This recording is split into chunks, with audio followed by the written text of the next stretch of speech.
trust is the cruelest weapon because you hand it over willingly, smiling, believing the person holding it would never turn it against you. My daughter-in-law taught me that lesson on a Tuesday morning in September, standing in my kitchen with her perfectly manicured nails wrapped around my late husband's recipe book, telling me it was time for me to rest, to let go, to finally stop pretending I could run the bakery alone. The way she said it, so gentle, so concerned, I almost didn't hear the knife sliding between my ribs. Almost. My name is Beverly Thompson, and for 43 years I built something beautiful alongside the man I loved. Samuel's Sweet Corner wasn't just a bakery. It was morning light through flour-dusted windows, the smell of cinnamon rolls rising before dawn, the sound of the mixer humming like a heartbeat. Samuel and I opened it 2 years after we married, young and foolish, and convinced that hard work could turn dreams into something solid. We were right. The bakery became a neighborhood landmark, the kind of place where people brought their children, who then brought their children, where birthday cakes held memories and wedding cakes held promises. Samuel poured his soul into every recipe, adjusting measurements by feel, knowing exactly when the dough needed another minute, when the oven ran too hot, when to add that extra pinch of vanilla that made everything taste like home. When he died 3 years ago, the silence in our house became unbearable. The bakery was all I had left of him, his handwriting in the margins of recipes, his apron still hanging by the oven, the wooden spoon he'd used for 30 years worn smooth by his hands. I'd wake at 4 in the morning, the same time we always had, and for a moment I'd forget he was gone. I'd reach across the bed expecting warmth and find only cold sheets.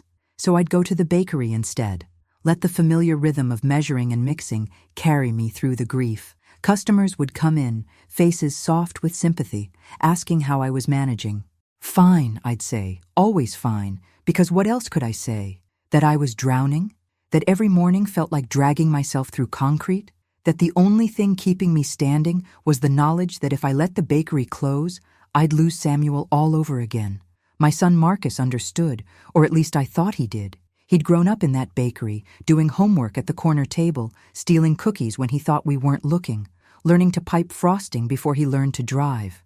After college, he moved to the city, got a job in finance, wore suits that cost more than our weekly flour order, but he'd still come home every Sunday for dinner. We'd sit in the living room, just the two of us after Samuel died, and he'd tell me about his life, his work, his plans.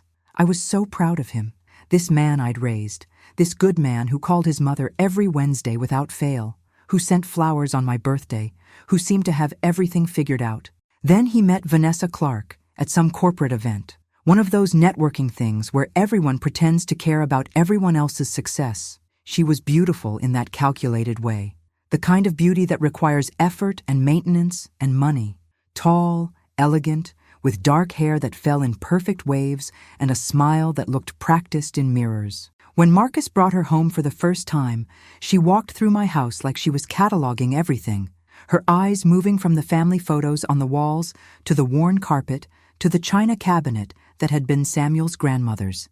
She complimented everything, her voice warm and smooth, but there was something underneath, something I couldn't quite name, a distance, a coldness masquerading as charm. They married quickly, too quickly, I thought. But Marcus was 35, and I figured he knew what he wanted. The wedding was expensive, held at some country club I'd never heard of, with more flowers than seemed necessary, and a cake from a fancy downtown bakery that tasted like pretty air. I'd offered to make their wedding cake. It would have been an honor, a gift, something Samuel would have wanted. But Vanessa had laughed, that tinkling laugh that felt like dismissal wrapped in politeness, and said she appreciated the thought. But they'd already hired someone. Marcus had squeezed my hand and said we'd have my cake at the rehearsal dinner instead, which we did, and everyone said it was the best thing they'd eaten all weekend. But it didn't matter, because it wasn't the real cake, wasn't the one that counted. After the wedding, things changed slowly, so slowly I didn't notice at first. Marcus's Sunday visits became every other Sunday, then once a month. He'd call less often, sometimes miss our Wednesday calls, apologize with excuses about work, about projects, about Vanessa needing him for something.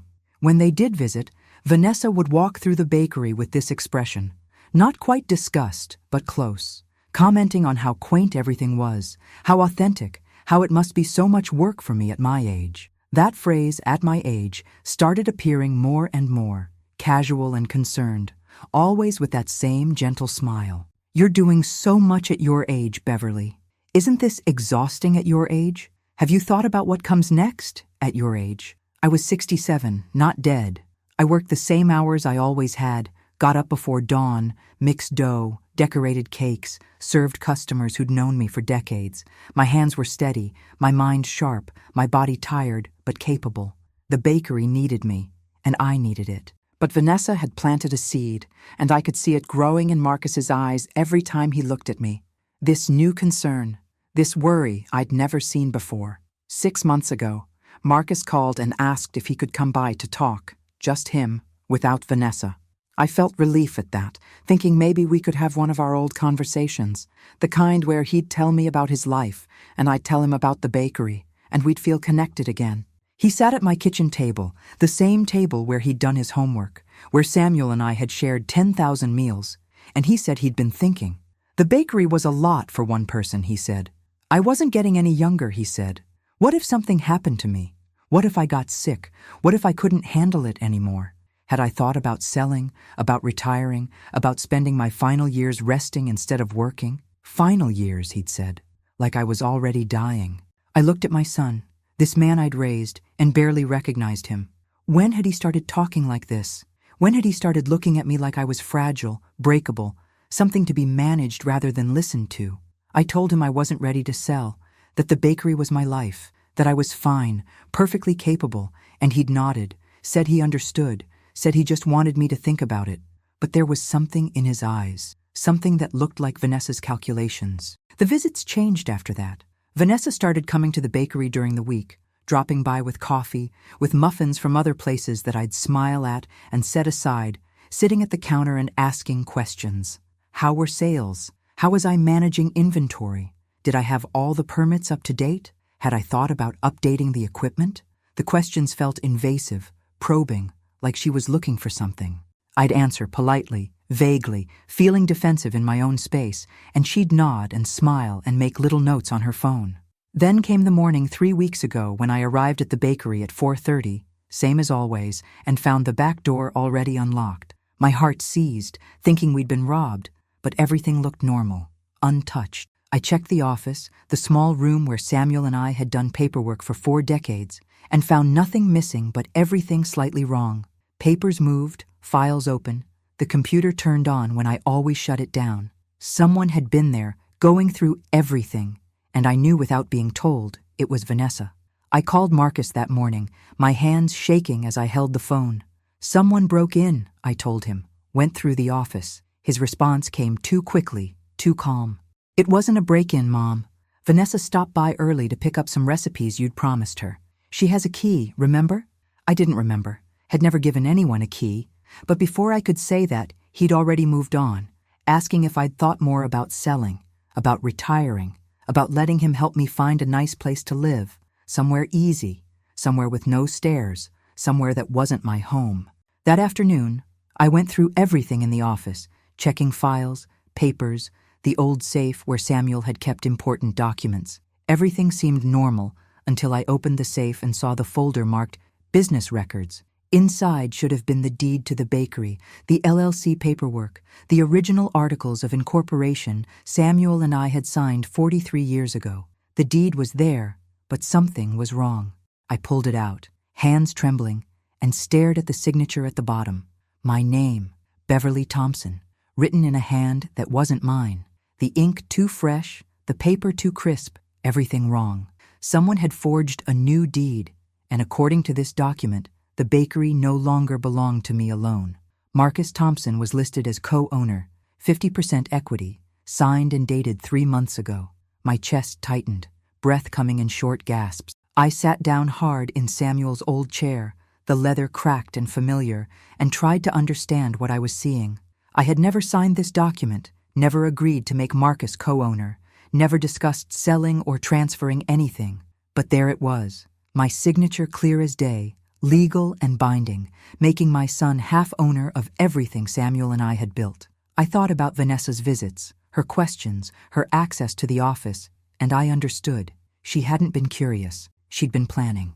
I drove home, my mind racing, parked in my driveway, and sat staring at my house for 20 minutes before I could move. Inside, I found my old filing cabinet, the one where I kept personal papers, tax returns, medical records, everything important. I pulled out every document with my signature, laid them on the dining room table, and compared. My handwriting, my real signature, looked nothing like the one on that deed. The forgery was good, but not perfect. The capital B was wrong, too round. The loop in the T too small.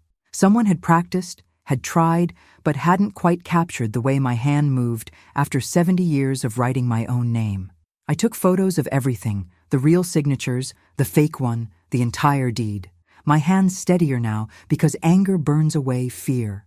Then I made a phone call to Walter Green, an attorney who'd handled the bakery's legal work for years, who'd known Samuel, who'd sat in this same dining room after the funeral and told me if I ever needed anything to just call. His voice was warm when he answered, but it turned sharp and focused when I told him what I'd found. "Can you come to my office tomorrow morning, Beverly?" he asked. "Bring everything, every document, every photo. This is serious." That night I couldn't sleep. I lay in bed, staring at the ceiling, thinking about trust, about family, about the ways people you love can betray you with a smile. I thought about Marcus as a baby, as a child, as a young man, and tried to find the moment when he'd changed, when Vanessa's influence had turned him into someone who'd let his mother be robbed. Or maybe he'd changed before her. Maybe I'd just been too close to see it, too busy loving him to notice he'd become someone else entirely. Maybe the son I thought I knew had never existed at all, had just been my own wishful thinking, projected onto a person who'd always been waiting for his inheritance. The next morning, I met Walter in his office, a small place downtown that smelled like old books and coffee. He looked at the documents, his face growing darker with each page, and finally, he leaned back in his chair and said the word I'd been avoiding: fraud. "This is fraud, Beverly, clear as day. They forged your signature to steal your property. We need to report this, file charges, get the deed invalidated. The police should be involved. This is a felony." The room felt too small suddenly, too hot. My son, a felon. My daughter-in-law, a criminal. My family, destroyed. I must have looked pale because Walter poured me water, made me drink, told me to breathe. "I know this is hard," he said gently, "but you have to protect yourself. This isn't just about the bakery. It's about them stealing from you, lying to you, treating you like you don't matter. If you don't act now, what's next? What else will they take?" I thought about Samuel, about what he would want, what he would do. He'd been gentle, but not weak, kind, but not foolish. He'd have said family was important, but truth was more important. He'd have said love doesn't mean letting yourself be destroyed. He'd have said protect what we built, Beverly. Don't let anyone take it. Not even our son, especially not our son if he's forgotten what we taught him about honor. I looked at Walter and nodded once, my jaw set, and said one word that changed everything: proceed. If you've ever discovered someone you trusted was stealing from you, you know this feeling, this sick certainty that nothing will ever be the same. Let me know in the comments, because what I was about to learn made that forged deed look like the smallest piece of a much darker puzzle. Walter moved quickly, filing papers, making calls, his efficiency both comforting and terrifying, because it made everything real. Within 3 days, we had a court date scheduled, and the deed was frozen pending investigation. Marcus called that same afternoon, his voice tight and angry in a way I'd never heard before. "Mom, what are you doing? Why are you involving lawyers? We can talk about this, work it out as a family." I held the phone away from my ear, his words washing over me like cold water. "A family," he'd said, as if families forged documents and stole from each other, as if I was the one breaking something sacred by refusing to be robbed quietly. I told him I knew about the deed, knew he'd never asked my permission, knew someone had forged my signature. There was a long silence, so long I thought he'd hung up, and then he said in a voice that sounded nothing like my son, "You're making a mistake, Mom, a huge mistake. You're going to regret this." The line went dead before I could respond, and I sat there holding the phone, feeling like I'd been slapped. Those weren't the words of someone innocent, someone wrongly accused. Those were the words of someone who'd been caught and was now showing his true face, the face I'd been too loving, too trusting, too foolish to see before. That night, Vanessa called. Her voice was different now. No more warmth, no more concern, just ice and calculation. "Beverly," she said, "not Mom anymore. We need to discuss this situation rationally. Marcus and I have invested significant time and money into understanding the bakery's financial situation, and frankly, it's not good. You're barely breaking even, the equipment is ancient, you have no succession plan, no retirement savings, and you're one health crisis away from losing everything. We were trying to help you, protect you, ensure you'd have something when you can't work anymore. This lawsuit is embarrassing for everyone, especially Marcus, and it's going to cost you more than you can afford in legal fees. Wouldn't it be easier to just sit down and talk like adults?" I listened to her paint me as the unreasonable one, the confused old woman making trouble, and something inside me went very still, very cold. I asked her one question, my voice calm and clear. "Did you forge my signature, Vanessa?" Another silence, and then she laughed, that same tinkling laugh from the wedding, from every visit, now revealed as the sound of someone who thought she was smarter than everyone around her. "That's a very serious accusation, Beverly, one you should be careful about making without proof. We'll see you in court, I suppose, and then we'll let a judge decide who's telling the truth and who's a confused elderly woman who can't remember what she signed." She hung up before I could respond, and I realized with perfect clarity that she thought she'd already won, thought I was too old, too tired, too easily dismissed to fight back effectively. The next morning, I went to the bakery early, needing the familiar routine to steady myself, and found a letter taped to the front door. "Notice of health inspection violations," it read, listing a dozen supposed issues: expired permits, inadequate refrigeration, pest concerns, structural problems. Every single item was a lie. We'd passed inspection 2 months ago with perfect marks, but the document looked official, threatening, designed to scare customers away. I pulled it down, hands shaking with rage not fear, and saw Vanessa's car parked across the street watching. She waved at me, smiled, and drove away. That afternoon, 3 regular customers called to cancel their standing orders, birthday cakes they'd ordered weeks in advance, apologizing but saying they'd heard concerning things about the bakery's cleanliness, and they just couldn't risk it. They were so sorry. They'd always loved Samuel's cakes, but they had to protect their families. I sat in the empty bakery, surrounded by the smell of cinnamon and vanilla, and understood the strategy. Vanessa wasn't just trying to steal the bakery. She was trying to destroy its reputation first, make it worthless, make me desperate enough to accept any offer just to escape. It was methodical, cruel, and devastatingly effective. I called Walter, told him about the fake inspection notice, the canceled orders, the threats. He sighed deeply and said he'd expected something like this, that people who committed fraud rarely stopped at one crime. They escalated, got desperate, made mistakes. He told me to document everything, every call, every canceled order, every interaction, because it would all be evidence. Then he told me something that made my blood run cold. "I've been doing some research into Vanessa's background, Beverly, and there are some red flags. She's been involved in 2 previous business disputes, both involving elder business owners, both ending in forced sales under questionable circumstances. Nothing was ever proven. Charges were dropped or settled quietly, but the pattern is there. I think you need to be very careful. Consider whether staying in your house alone is safe." "Safe," I repeated, the word feeling foreign in my mouth. I'd lived in this house for 40 years, raised my child here, buried my husband from here, and now I was being told I might not be safe in my own home because my son and his wife wanted to steal from me. I thanked Walter and hung up, then walked through every room, looking at everything Samuel and I had built together, every photo, every piece of furniture, every memory soaked into the walls. I thought about leaving, hiding, running away from my own life, and something fierce and stubborn rose up in my chest. "No," I thought, "absolutely not. They don't get to take my home too. They don't get to make me afraid of my own life." That night, I installed new locks on every door, front and back, and I slept with my phone next to my bed, Walter's number on speed dial. I didn't sleep well, waking at every sound, every creak of the house settling, every car passing outside. Somewhere around 3 in the morning, I heard something at the back door, a scraping sound, metal on metal, like someone trying a key that no longer worked. I lay frozen in bed, barely breathing, listening to the sound repeat once, twice, 3 times, and then footsteps retreating, a car door closing, an engine starting.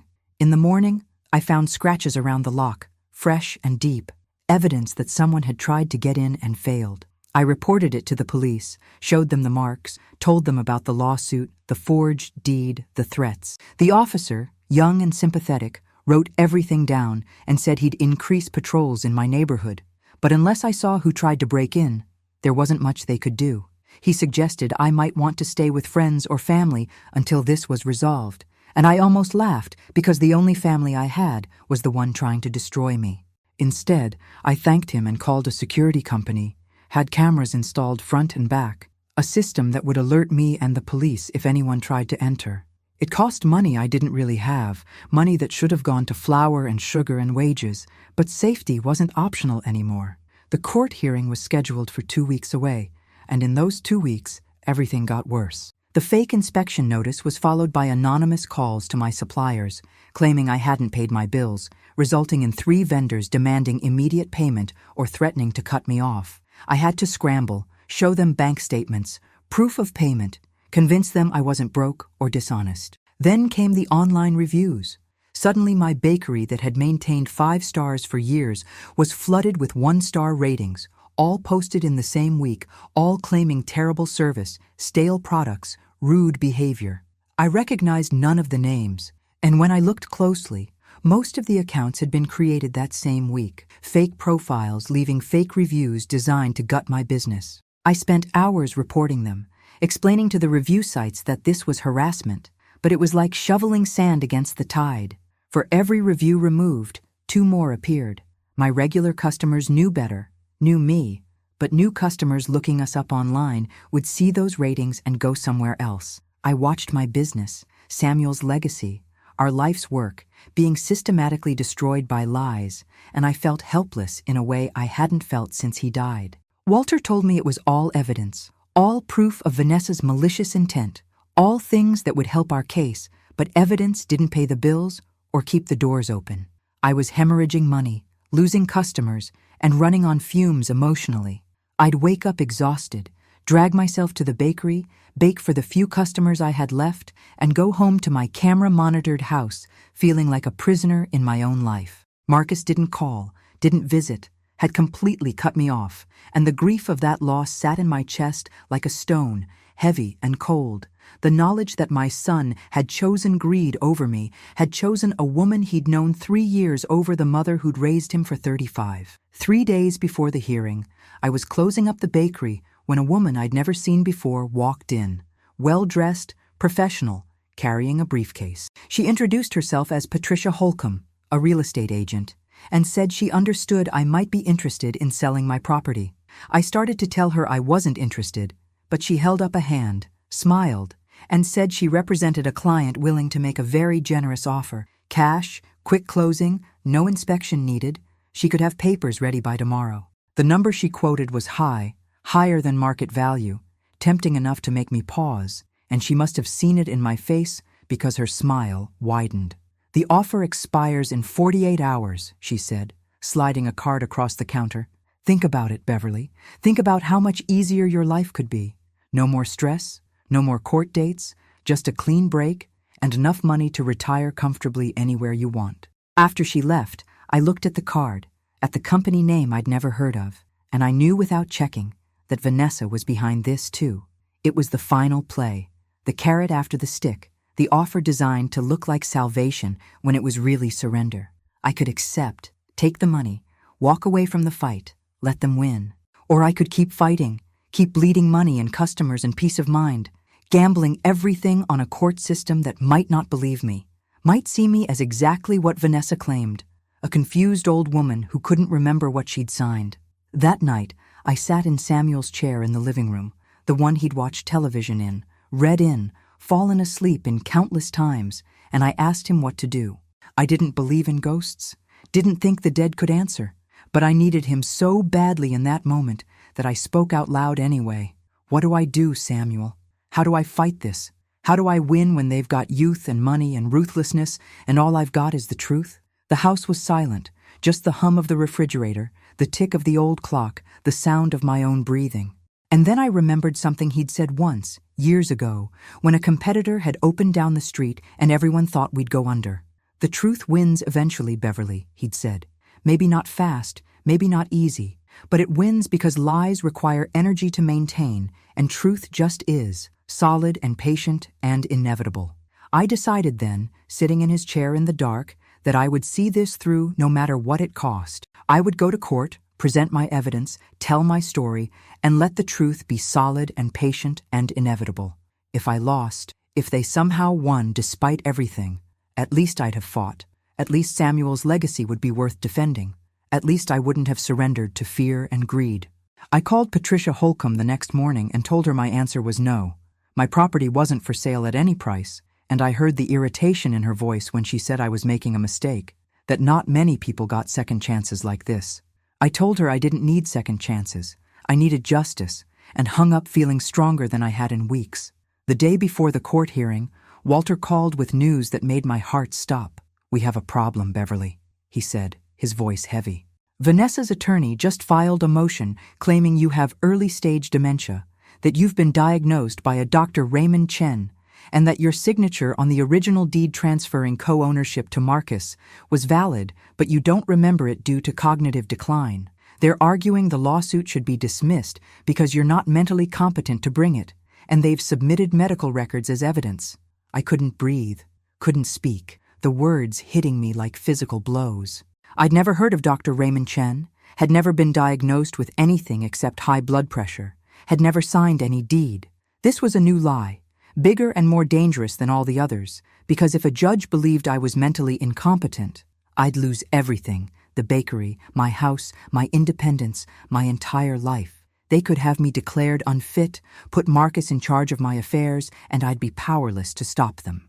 It was the perfect trap, and I'd walked right into it by fighting back. Walter was already moving, already planning, telling me we'd get my real doctor to testify, we'd demand the medical records be authenticated, we'd expose this as fraud, but I barely heard him because I was thinking about tomorrow, about standing in that courtroom facing a judge who might look at me, a 67-year-old woman, and wonder if maybe I really was confused, really was losing my mind, really was the problem instead of the victim.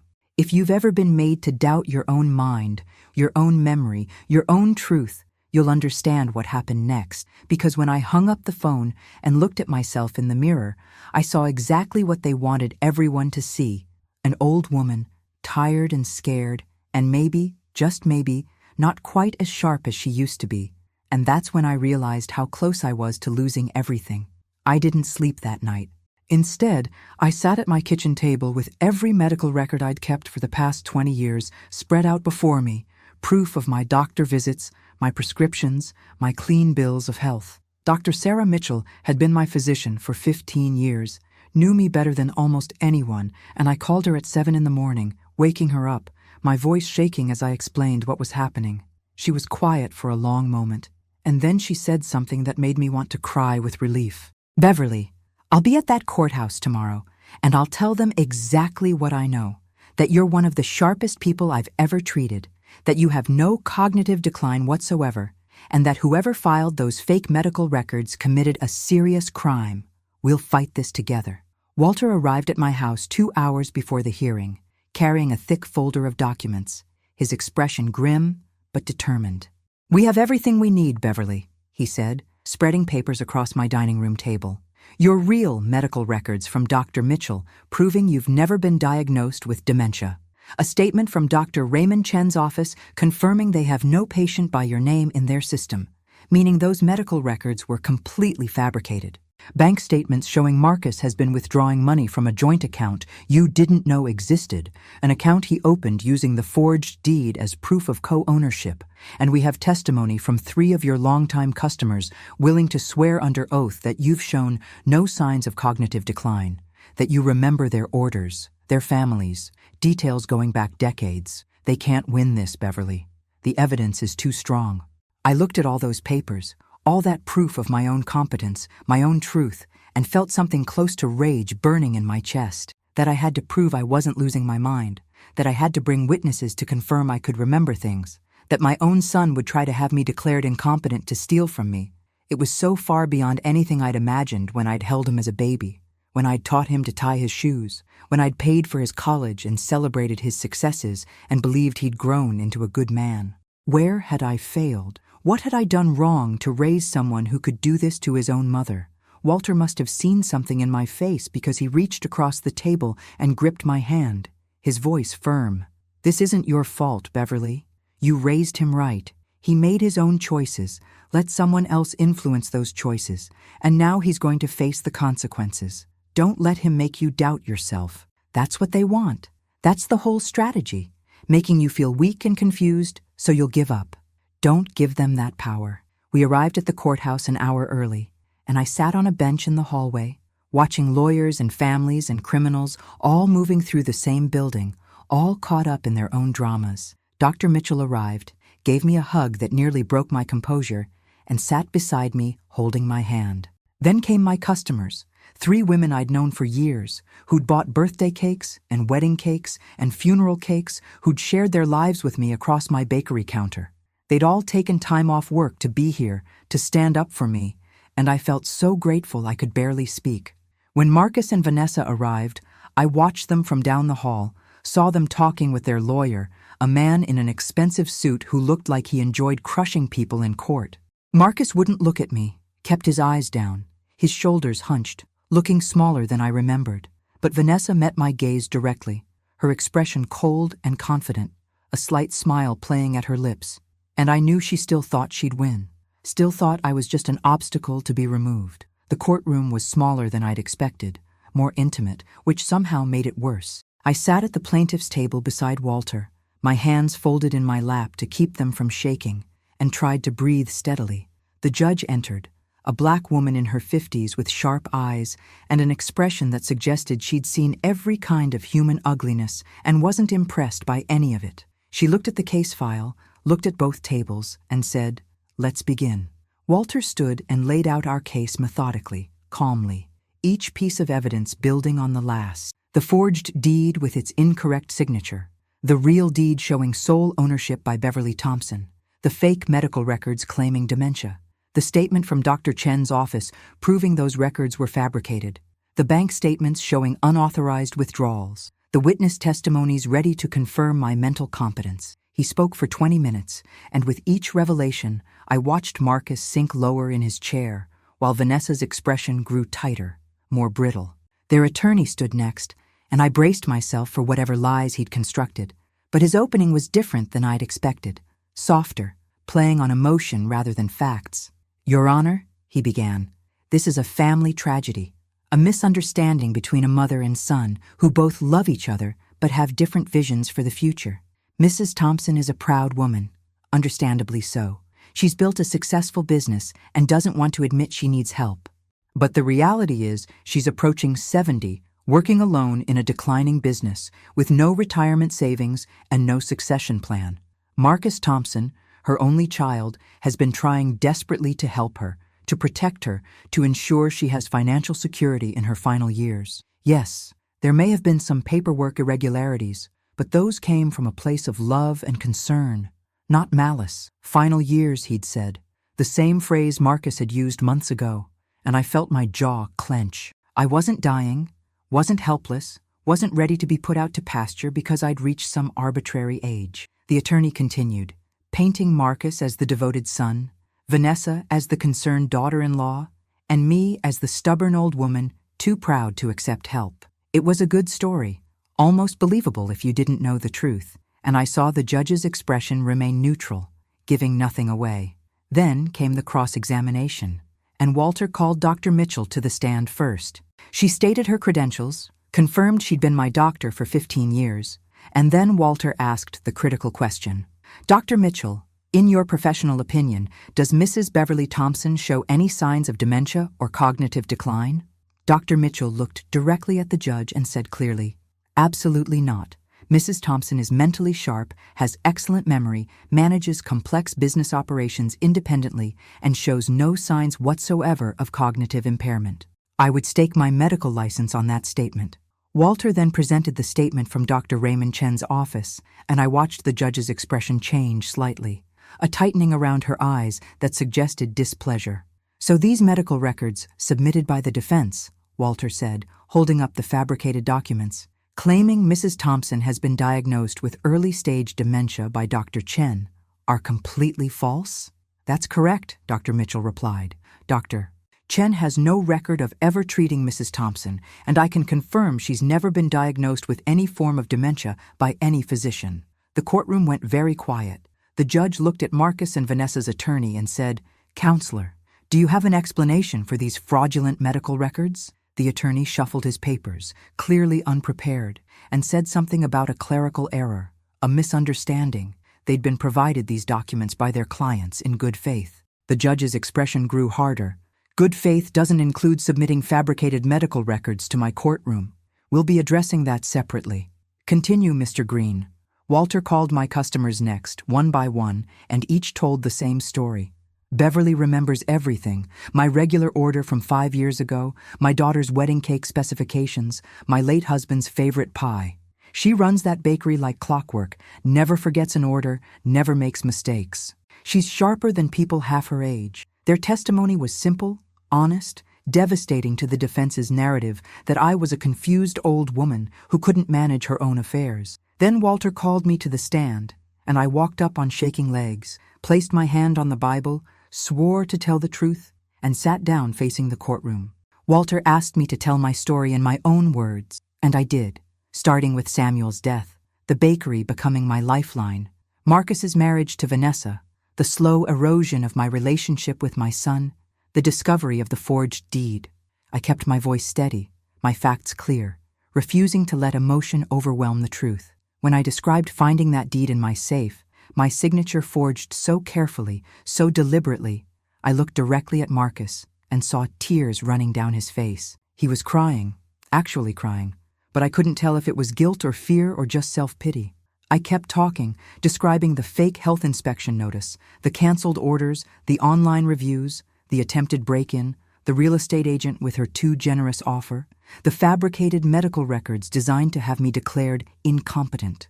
With each revelation, I watched the judge's expression grow colder, harder, more certain. Their attorney tried to cross-examine me, asking if I was certain I hadn't signed that deed, if perhaps I'd forgotten in a moment of stress, if maybe I'd agreed to make Marcus co-owner and simply didn't remember.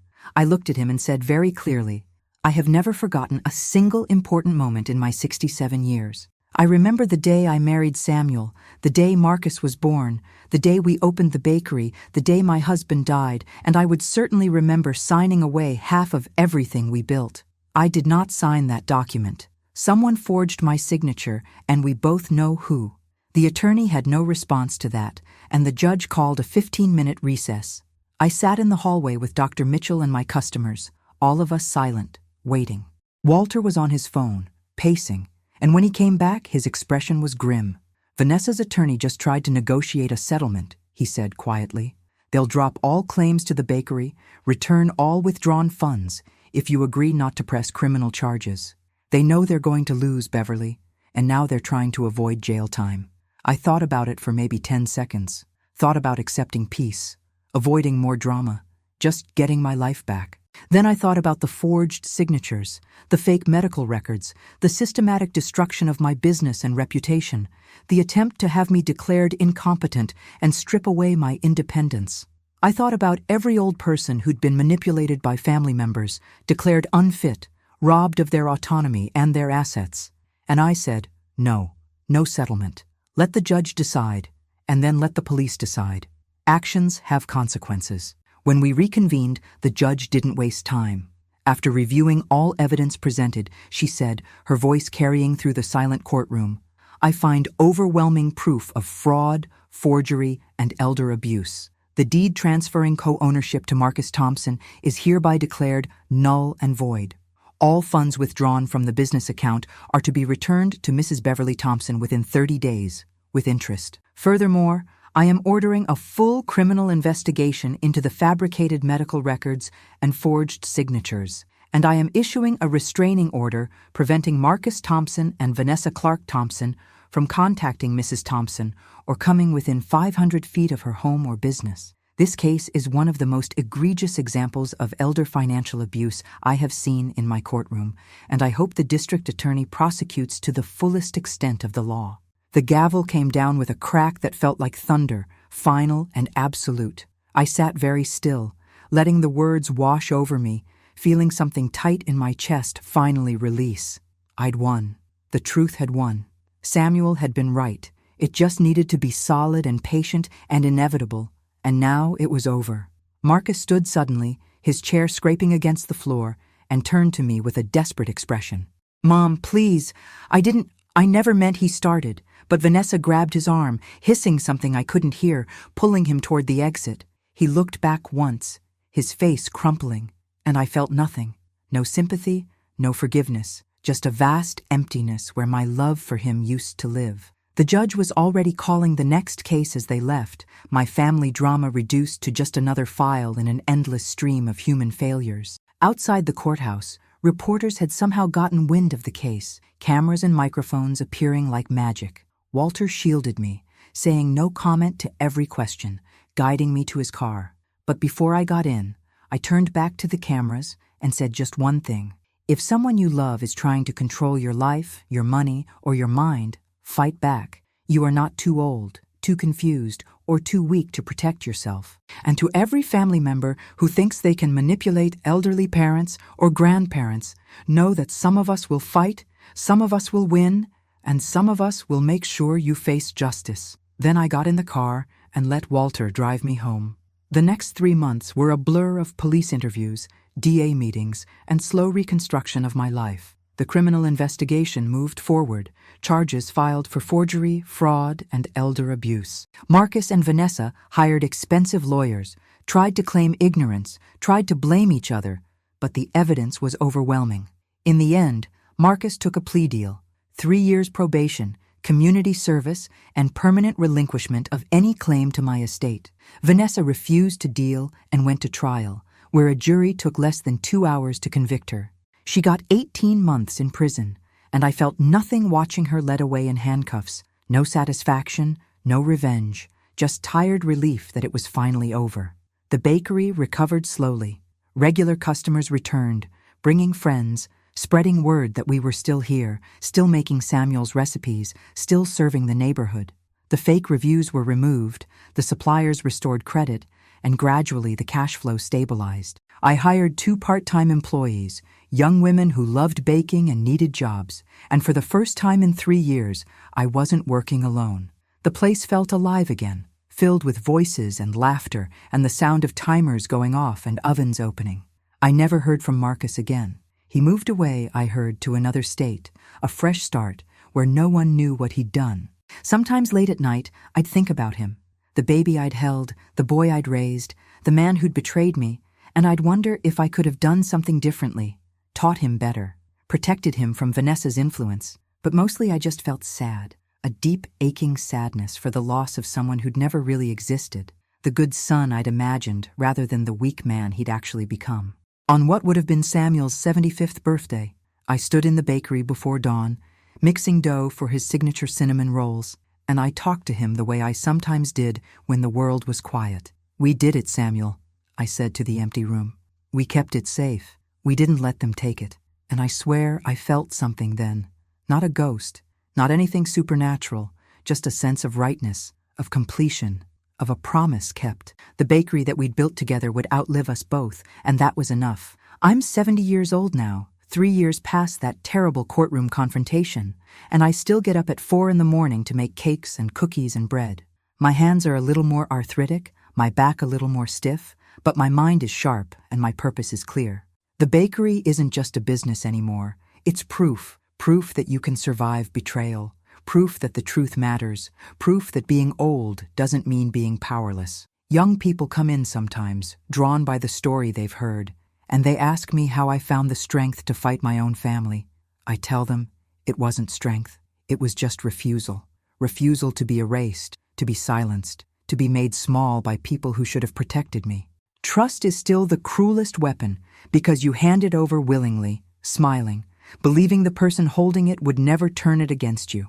But I've learned something else too. When trust is broken, you don't have to forgive, you don't have to forget, and you sure as hell don't have to let them keep hurting you. You can walk away, you can fight back, you can choose yourself, even when it costs you everything you thought was family. Late at night, when I lock up the bakery and drive home to my camera-monitored house, I sometimes think about Vanessa's question, whether I regretted fighting instead of accepting their offer, taking their money, disappearing quietly. The answer is simple. I regret nothing. I regret not the court case, not the legal fees, not the lost relationship with my son, because all of that was the price of keeping my soul intact, of honoring Samuel's memory, of refusing to be a victim in my own life story. If you're facing something similar, if someone you trusted has turned your love into a weapon against you, know this: you are stronger than you think, smarter than they believe, and more deserving of respect than they'll ever understand. Fight for yourself. Fight for your truth. Fight because surrender might be easier, but victory is what lets you sleep at night. Samuel's Sweet Corner is still open, still serving the neighborhood, still making the same recipes we perfected 43 years ago. And every morning when I walk through that door, turn on the lights and start the ovens, I'm not just baking, I'm testifying, I'm proving. I'm living proof that they didn't win, couldn't win, because some things are worth more than peace, more than family, more than an easy life. Some things are worth fighting for, even when the fight costs you everything, especially then. If this story moved you, if it made you think about your own life, your own battles, your own worth, do me a favor, share it. Subscribe to this channel because there are more stories here, stories of people who refused to be broken, who chose themselves, who survived what should have destroyed them. Leave a comment telling me about your own fight, your own victory, your own moment of choosing truth over comfort. We're stronger together, all of us who refuse to be victims, and your story matters just as much as mine.